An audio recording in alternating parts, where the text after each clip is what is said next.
Um, so today on this All Saints Day, we are remembering with gratitude those saints whose lives and actions we look to as models for our own. Martha Fullington and Kim Miller, Louis Sorrells, and Kyle Ritter will speak to us via video to highlight a few of the kneelers that were crafted for our All Souls parishioners and friends. And John Ohmer will lead us in a discussion of the communion of the saints. Today, we will also have the privilege to celebrate dear Kerstin McDaniel and the legacy of her needlework in the banners, vestments, and kneelers. As we begin, I just want to offer it's really a poem by Pedro Arrupe in form of a prayer for us this morning. I thought of it as I thought of Kirsten and her gift of needlework to us. Nothing is more practical than finding God, that is, than falling in love in a quite absolute final way. What you are in love with, what seizes your imagination, will affect everything. It will decide what will get you out of bed in the morning, what you do with your evenings, how you spend your weekends, what you read, who you know, what breaks your heart, and what amazes you with joy and gratitude. Fall in love, stay in love, and it will decide everything.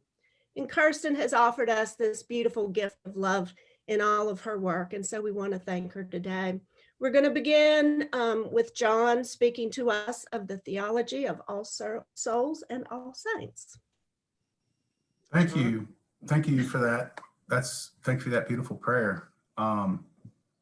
I can actually segue off of that prayer, even though I didn't know that Mickey was reading that particular prayer, which is one of the ways to think about saints is they are people who fell in love and stayed in love with God.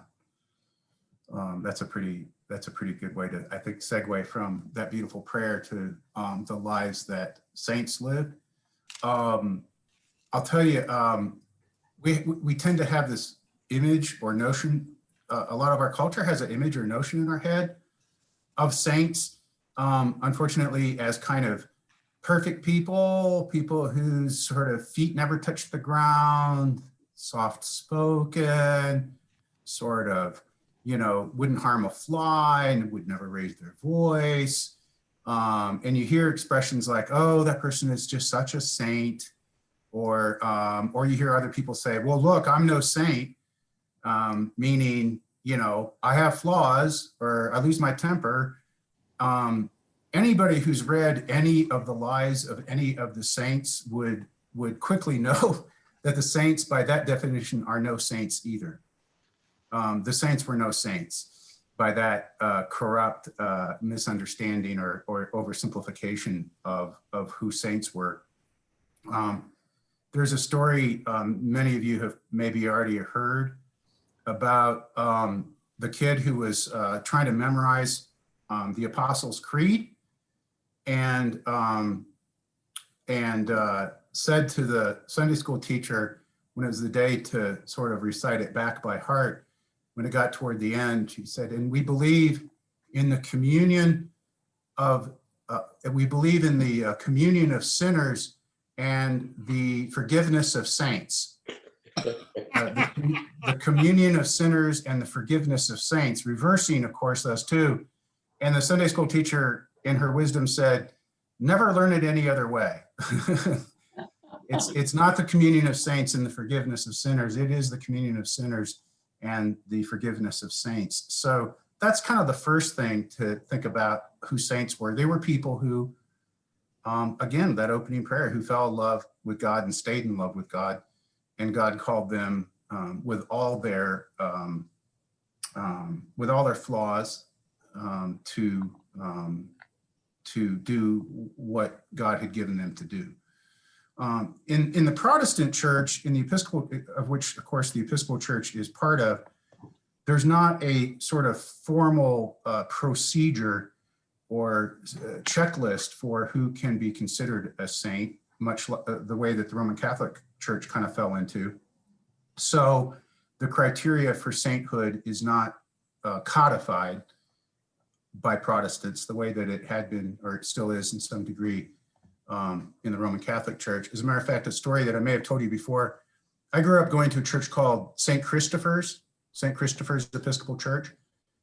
And sometime in I think the late 1970s, maybe early 1980s, the Roman Catholic Church, for some reason, decided that Christopher was no longer a saint. They demoted Christopher. Does anybody remember that? The people at St. Christopher's Church, with a good sense of humor, as you drove into church the following Sunday, the big sign out front had a poster board placed over part of the sign so that when you came in, it said, "Welcome to Mr. Christopher's Episcopal Church." So, and then the sign came back down and he went right on being St. Christopher. There's not a formal criteria for that among Protestants anyway. Rather, saints are people who live the way a modern definition might be people who live out their baptismal covenant, the living and the dead. And so the last thing I want to say is just to kind of make a distinction between All Saints Day and All Souls Day. And something I mentioned in our adult formation group meeting, one way to think about that is, you know how often people conflate or confuse Veterans Day and Memorial Day? Well, Memorial Day is to honor those who've given their lives in service to the country. And Veterans Day is a day to honor all veterans, right? But Memorial Day is about the dead. And Veterans Day is about all veterans, right? So if we can remember that distinction between Memorial Day and Veterans Day, it might help to make that distinction between All Saints Day and All Souls Day. All Souls Day is a day to remember the dead and to honor the dead, all those who've gone before us, the living, all those who've gone before us in the faith. All Saints Day is a day to honor the living and the dead, the saints alive and the saints who've come before. Just like the song says, I mean to be one too, you know? There's not one reason, no, not the least, why I shouldn't be one too. Because it's not about goodness or perfection. It's about who we're in love with, reminding ourselves that we're created in the image of God and respecting the image and likeness of God in every human being. And putting our faith into work, I think, is the best way to honor the saints. Because the saints, to honor all souls, the best way to honor those who've come before us is to do the work that we've been given to do. Because the people who've gone before us are in heaven. They don't need our praise. It's for us that we honor those who've gone before, not for them. And making the world a better place, I think, is the best way to honor those who've gone before us. So that's what I have to say about that. Thoughts or questions? I don't know if you wanted to save any kind of conversation for the very end and keep going on your outline. It's up to you, Nikki. Yeah, are there any questions for John in this or any comments about what he said?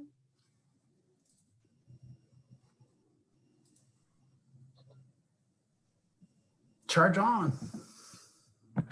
You want to say something? Yeah. So Miranda, up to you now. The banner that is in the picture is the first banner made. And I was aiming to do something for All Souls Day, but found that there was no visual symbol for All Souls in America.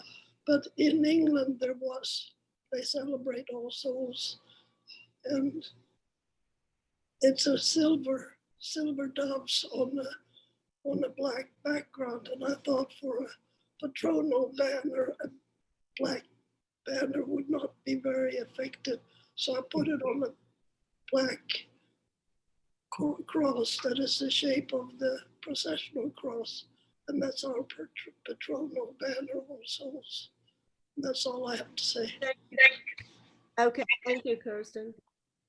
Yeah, and we'll get to see more of that in a second, fortunately.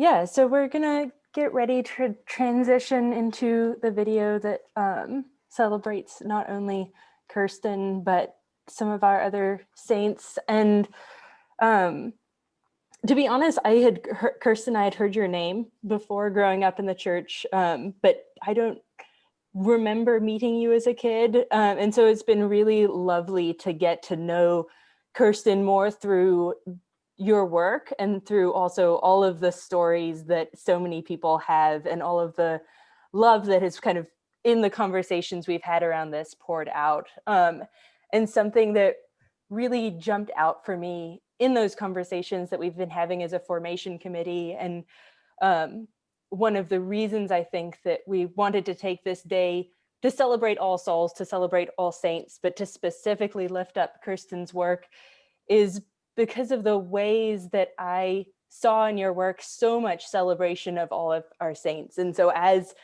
a living saint in our parish, you're a person who creates beautiful things, but also lifts up so many other people and celebrates those saints and their work as well. And so that's just something that really stood out, kind of looking through kneelers, looking through the banners and the other work that we have, and was just a lovely way to get to know you, even at a distance, even not in person. And so thank you for everything that you have given. And I'm gonna share a video of some other folks also giving some of that thanks. Okay.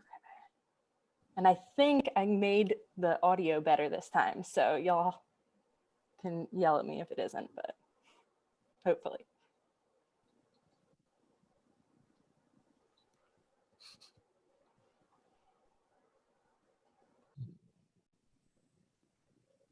Oh, Tom.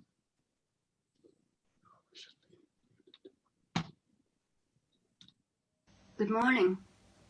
I'm Ann Cox. For this holy day, I would like to sing the praises of, well, I'd like for us all to sing the praises of Kerstin McDaniel, who has created a quite incredible number of beautiful objects for All Souls, all of which enhance our worship. There are numerous kneeling cushions graced with her very fine needlepoint. They are in memory of, or in honor of, various people. Then the banners. I'll never forget the sight of her first, the All Saints' Day banner being carried down the aisle years ago.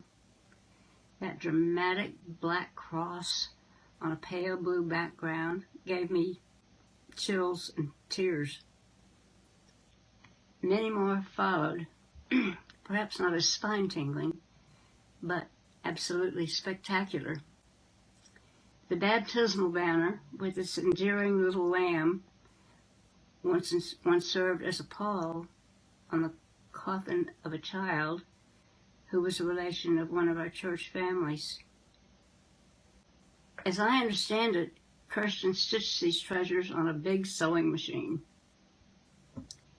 The banners mark the seasons and the holy days of the church year for us. I marvel at the imagination that went into the designs of the cushions and the banners, making them all so meaningful for us. On top of all this, Kirsten is an accomplished painter. Here is one of her depictions of our building.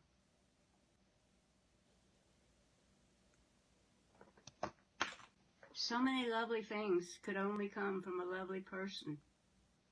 Dear Kirsten, we thank you.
many of these saints who have come through All Souls Parish. Hi, I'm Kim Miller, the interim pastoral care coordinator at the church. I'm Kyle Ritter. I'm Martha Fullington, and I'm happy to be here today to recognize some of the saints. Becky was a longtime member of the Outreach Commission, and although she was blind, it never stopped her from doing anything. She was a lector. She would march right up to the lectern and read the lesson that she had prepared in Braille without missing a beat, and then walk back to her chair. And you can see the lectern here with the green suspenders in her art. The next saint that we'd like. And I just realized we kind of transitioned into going through the kneelers. Kirsten, would you rather reflect on these at the end, or would you like me to pause so you can add any thoughts as we go through these kneelers? You better do it when you see it, because I don't remember very long. Perfect. You want to go now, or do Yeah. you want to say what that these say anything about these? Well, it says Becky Saunders, Stallings. Becky Stallings in Braille. And the docents say that this moves people because it has a third dimension, the color and the vision, and then the raised Braille things. That's all I can say. Those are her hands at the lectern. Awesome. Thank you. And although she was blind, it never stopped her from doing anything. We'd like to recognize today is a very recent saint. John Cram just passed away this week. Kirsten had stitched this beautiful kneeler in honor of the wonderful art and craft fair that John organized and we hosted on the grounds here at All Souls for the last 47 years. It was a huge project to join hearts and hands at All Souls. We were the only food vendor for the arts and crafts fair, and so all of the food, the meatloaf sandwiches, the brownies, everything was made by parishioners and sold to visitors for the craft fair. All the proceeds from those sales went into grants that Outreach gave out to nonprofits. And it was just a marvelous win-win situation for everybody. But this is the beautiful kneeler that Kirsten stitched in honor of that. And so it's the annual village.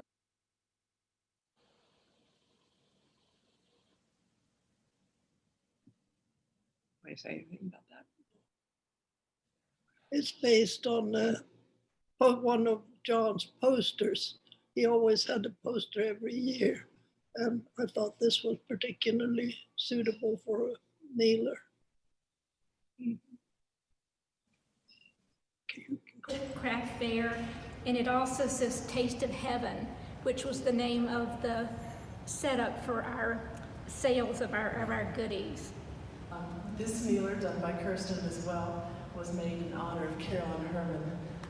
Carolyn was quite a character in our church. She loved this church. She served this church in many, many ways around the altar, as a reader, as an acolyte, as a chalice bearer. Any of you who know Carolyn know that she loved color and loved to put that color in her hair. Several times we'd find her in purple or blue or pink hair. And she was just exuberant as her hair. She also, at her service, there were several of us, in fact, the majority of us dyed our hair to match what Carolyn did. As honor of her and her love of color, her love of this place, and her love of the people.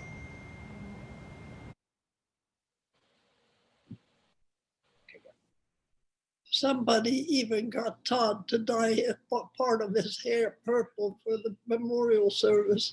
That was a hard thing to do.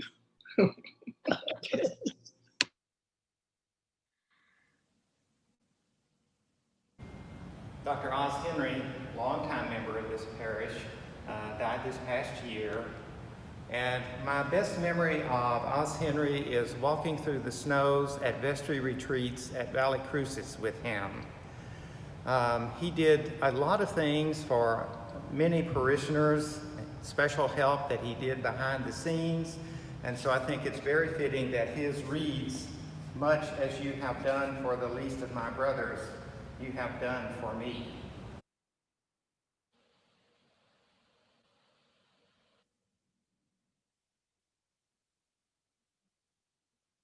Very fitting tribute to Oz Henry. I'm very happy to speak about the kneeler in memory of Jane Bingham. Jane had already passed away before I arrived at All Souls, but not long before I arrived at All Souls. What we do know about Jane is spectacular. She was the last surviving flower girl of Cornelia Vanderbilt's wedding in 1924, and was a great supporter of Franklin Delano Roosevelt and Eleanor Roosevelt. And in fact, we know that she traveled to New York at one point in time from Asheville, North Carolina, to hear Eleanor Roosevelt speak on the campaign trail for her husband. Jane was a very lively and vivacious person and loved to have a good laugh about things. And she took EFM. She was an EFM graduate. And in the fourth year of EFM, you deal with contemporary theologians. And after that session, Jane was heard to mutter, "Why must they all be German?" This is the entranceway to her home in the Kneeler. A quick and cute story about Jane Bingham. In 1996, when All Souls celebrated its centennial, a video was compiled of different folks who had been in the church for a long time to tell stories and recollections of being a member here. And Jane said she recalled when Neil Zabriskie, who was the rector and first dean of this cathedral, he was here for 40 years, proclaimed to the congregation that all services would now be services of Holy Eucharist, no longer celebrating the service of morning prayer. And Jane said that she was just simply not happy about that, and she went to Neil and said that that would not do, that they wanted the service of morning prayer. And Neil, being Neil, said that they could not have morning prayer, that the principal act of service on the Lord's Day was the service of Holy Eucharist. And at that point, Jane looked into the camera and smiled and said, "Who knew?"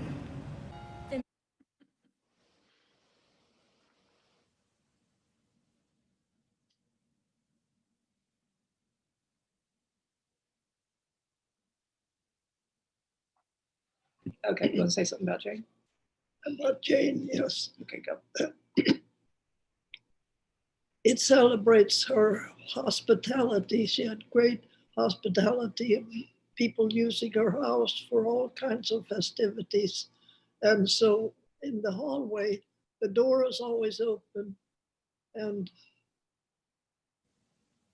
there's a sofa with a pink cover, and there's a dirty saddle thrown across the velvet sofa.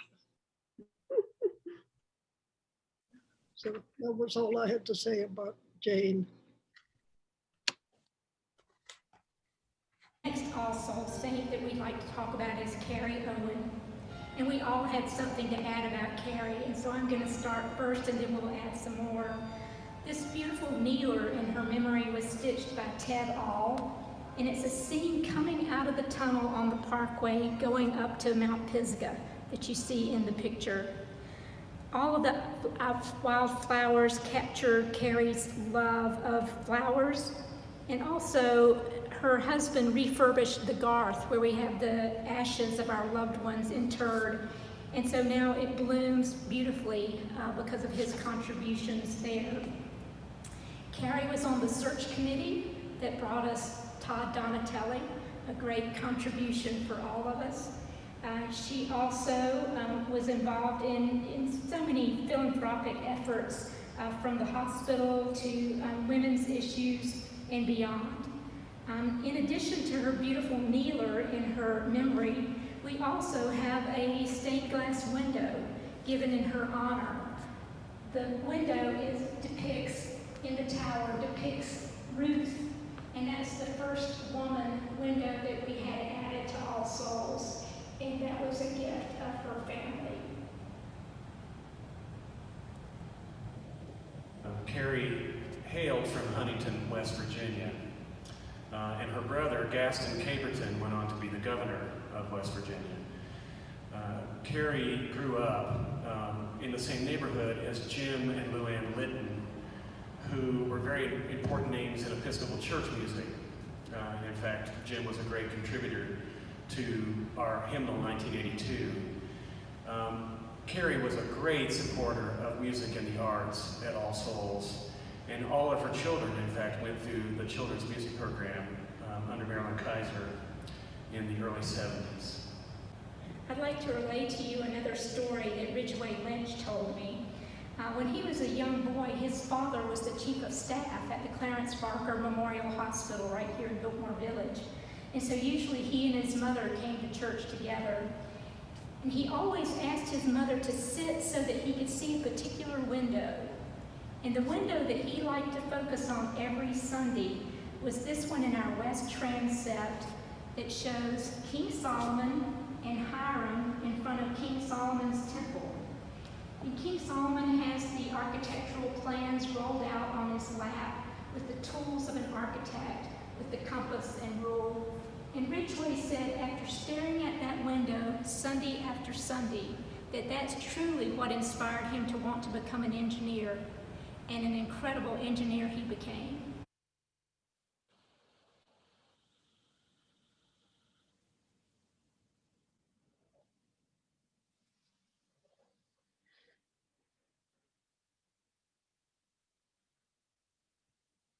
I'm very happy to speak about one of our great saints, Joyce Bryant.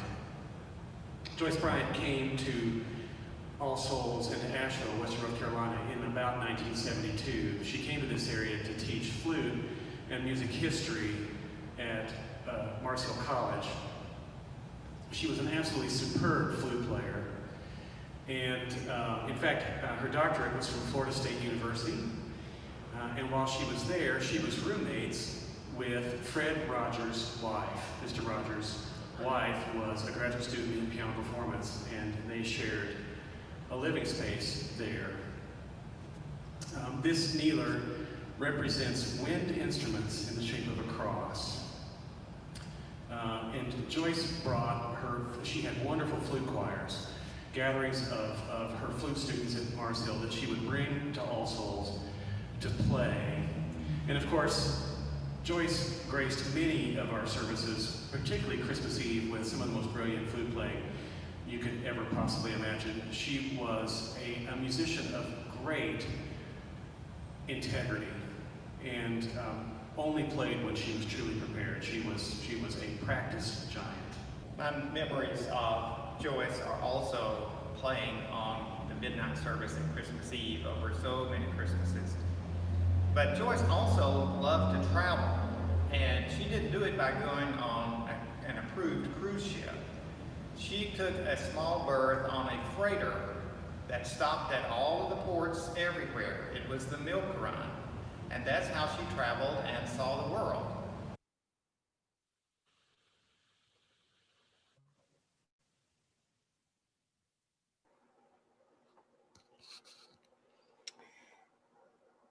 Mickey, you're muted. Yes, thank you. Kirsten, do you want to say anything about that last kneeler before we continue? No, except that it was an honor to know Joyce Bryant. And it was fun to do the cellos. I didn't have a flute design, but anyway, thank you for showing it. Well, and in all of these banners, we see this, the movement and the light, the way that the fabric plays in, as we walk into the cathedral. We can see it at different times of day. and just the life that is expressed in that work is so lovely.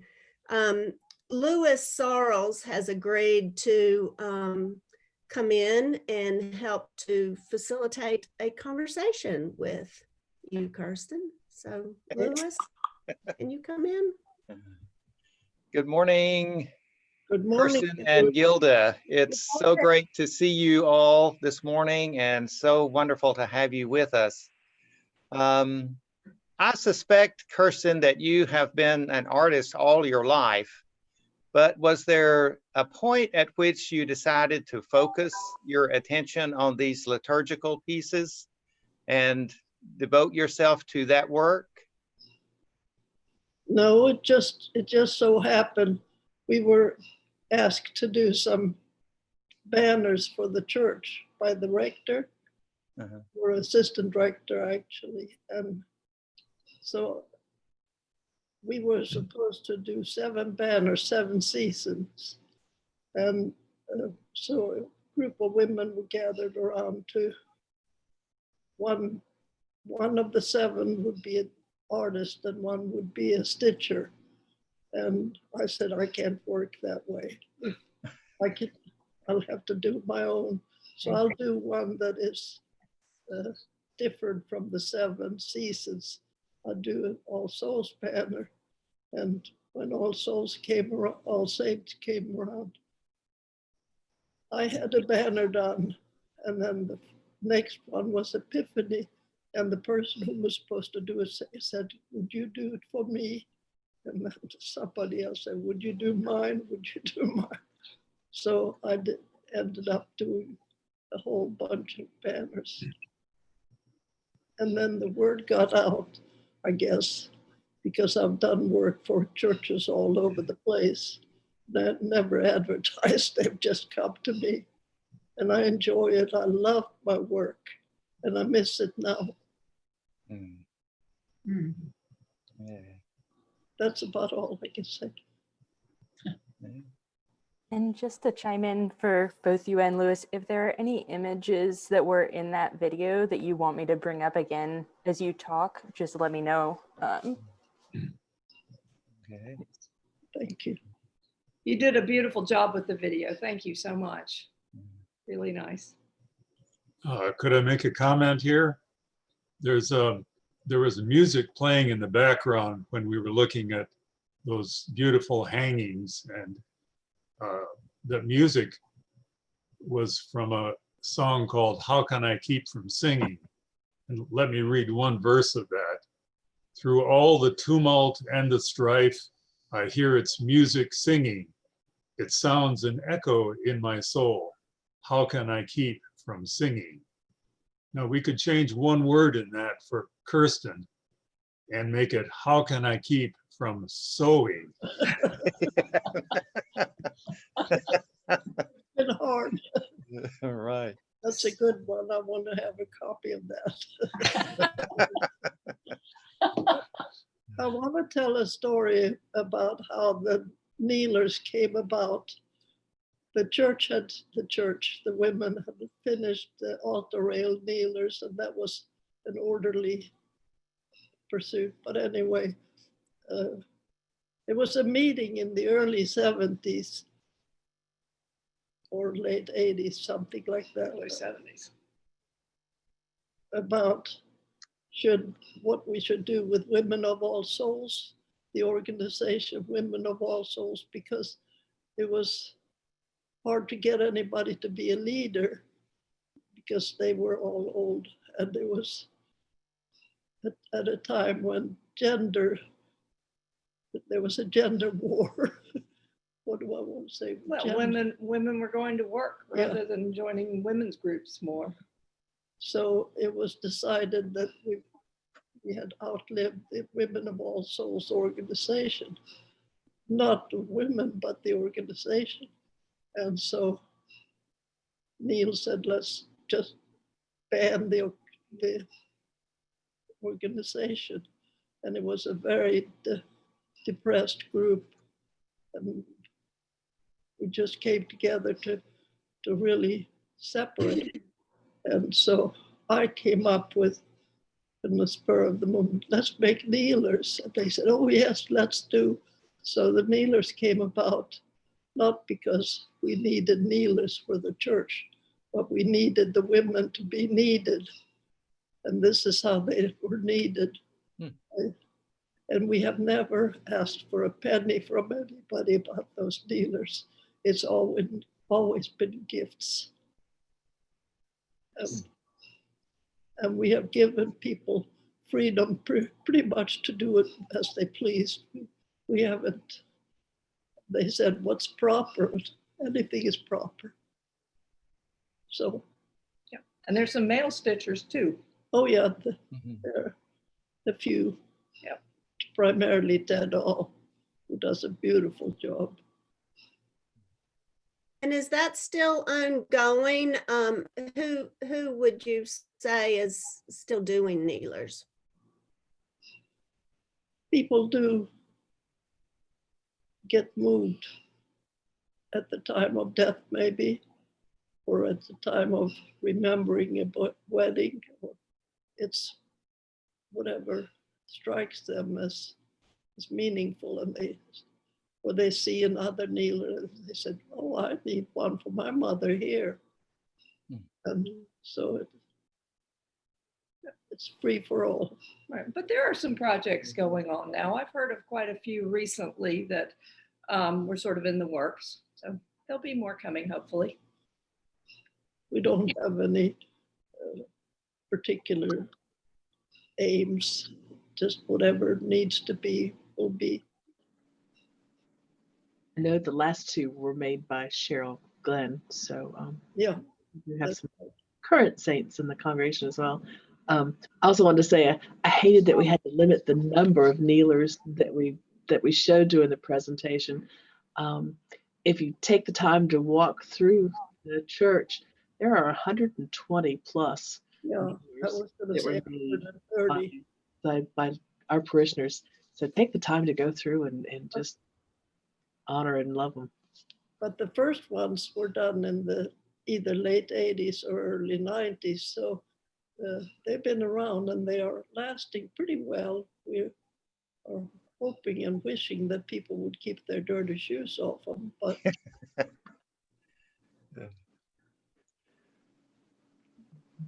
I've mounted all kneelers other than Ann Cox's. She wanted to do it, but I've mounted all the rest of them. And why did I want to say that? What you have on the back side of them, maybe? Oh, yeah. On the back side of all the kneelers, a scrawly white muslin cloth attached, and it says wrong side. And a lot of people have said, when they've seen that, said, how ridiculous. Who doesn't know that this is the wrong side? That's silly. What happened was that all the kneelers were green velvet on both sides. And sometimes when we only had 6 or 8 kneelers, they got turned around so the needle point was sitting down on the floor. And so to say that wrong side just tells ushers and anybody else, turn me over.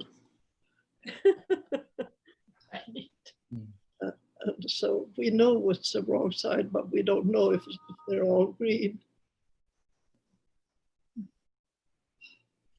Kirsten, over your years of working, what have you come to understand is the relationship between faith and art? Is it kind of an icon, a window that we see the divine through? That takes a lot of thinking. Yeah. And I don't know that I have a quick answer for that. Yeah. I'll come back to you. Okay.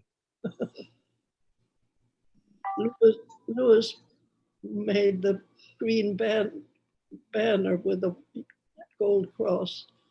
It's a woven technique, and it's done in the loom, right? Yeah. Yes. Mm-hmm. And it's a beautiful thing. It is beautiful. So we thank you for that. And it was dedicated on Rachel's birthday. I mean, the day when she was born. Uh-huh. So I can always ask Louis, when was that banner made? Because I said, when was Rachel born?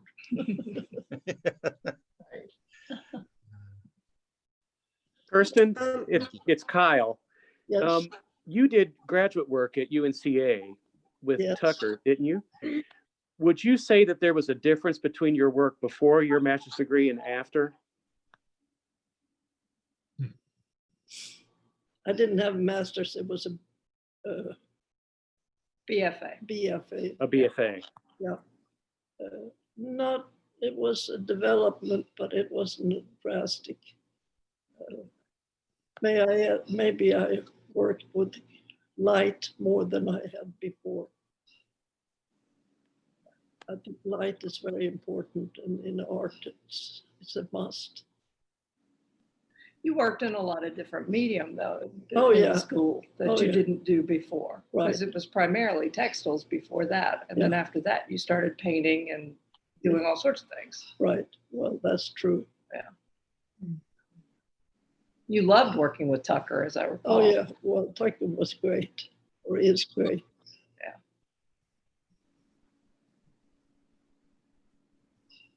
I know that we have a great collection of your work in our banners and kneelers, but as you said just a moment ago, you also have work in other churches and other places, don't you? Oh, my goodness, yes.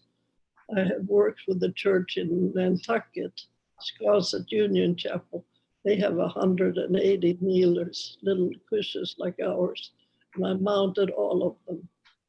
And then I worked with the cathedral in New Orleans, Christ Church Cathedral. They have bunches of stuff there. And Salisbury, North Carolina, and Sanford, North Carolina have 38 kneelers, big ones. Yeah. The Methodist Church in Johnson City has a lot of them.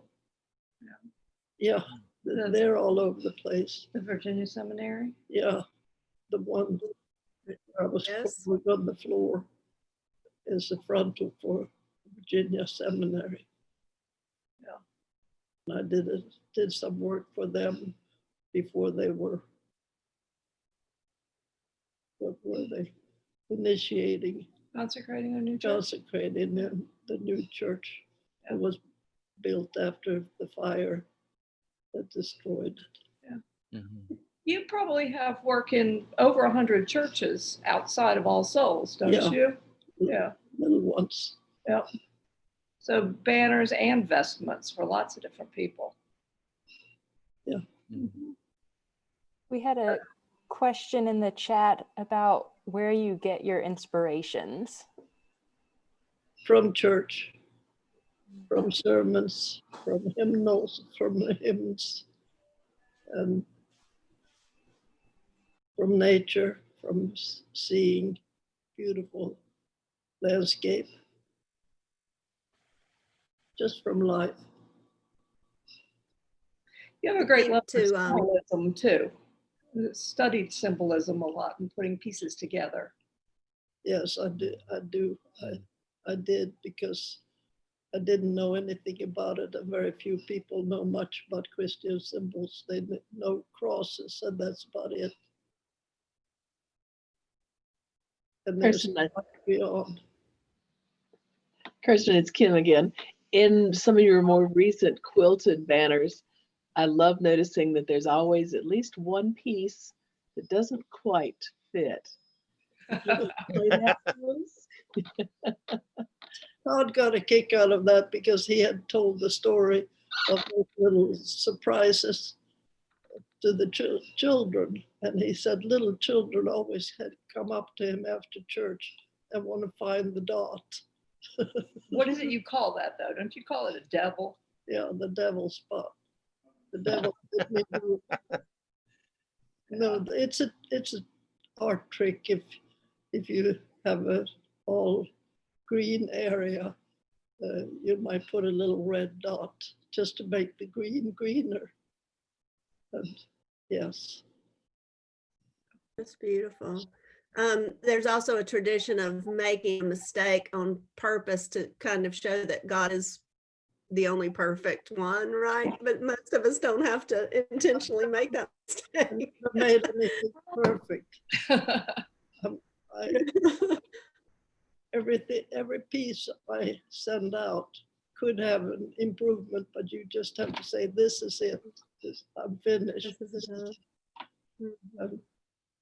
If I could think- just add, if you are ever in Blowing Rock, North Carolina, I think some of my absolute favorite work of Kirsten's is at St. Mary's Church in Blowing Rock. It's like gorgeous. It is really stunning. The kneelers in the front, the communion kneelers. Yeah. Maybe you could just just describe a little bit about that, Kirsten. Well, they have this is St. Mary in Blowing Rock, and we call the Saint Snow, and Mary of the snow, and Mary of the dust, and all kinds of things, because it's sitting up there in the mountaintop.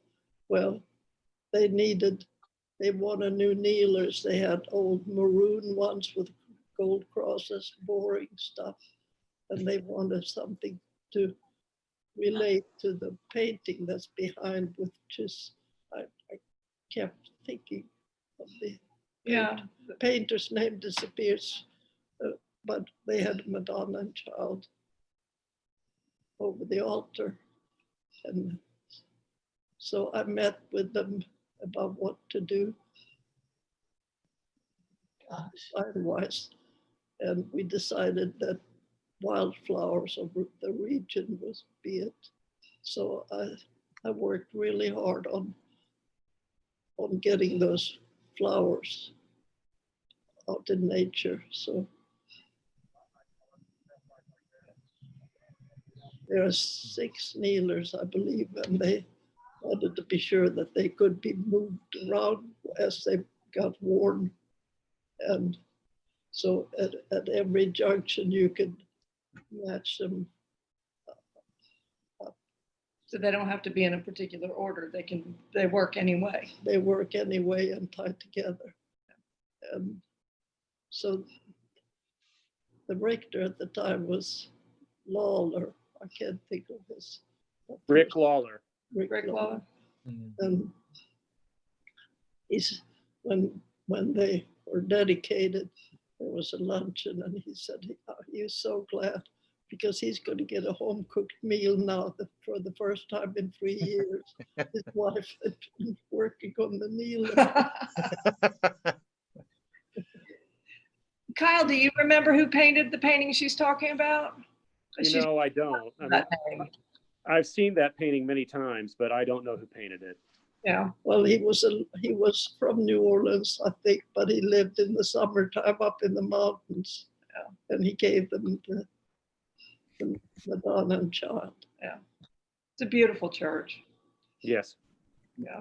So I designed the kneelers, they stitched them, they came back to me, and I mounted them. As we wrap up, there is another question in the chat about whether there's a book of all of the banners and kneelers at All Souls. And my understanding that the answer to that question is no.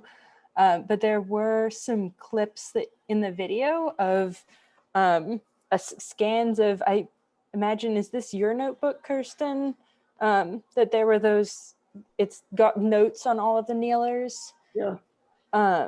So we do have scans of all of that, and unless you have some objections, Kirsten, I would be happy we can share that if folks want to kind of just look through the sketches and have some notes on those kneelers. But to my knowledge, there isn't kind of a compiled book of all of your work at the cathedral. There isn't, but we're working on it. I've been working with Gilda a good bit, and now she's been working with you, and we would love to have something for posterity. Yeah. The kneeler notebook that you're referring to, you're welcome to use it. And we put that together a few years ago because there were so many of them, and I'm aware that Mommy knows the stories of a lot of them. And since they're done by different people over 40 years time and they're honoring so many different people, just wanted to get those stories on paper while she can remember it. So hopefully it will turn into more. And hopefully any other kneelers that have been added since that was written maybe 2 years ago could also go in there. So please feel free to use it. And I've got the originals here. So if there's anything missing, we've got it. That's great. Fair enough? Yeah. Yeah, okay. And then there was one more quick question from Cheryl in the chat about whether you painted the canvases for the kneelers or stitched them freestyle. I stitch freestyle. Yeah. I just like to do that. It's fun. And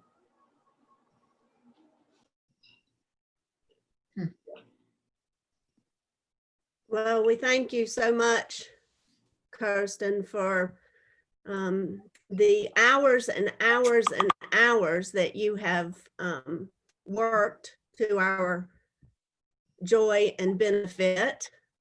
And just want to, as a community, say thank you and how very grateful we are for the stories that are.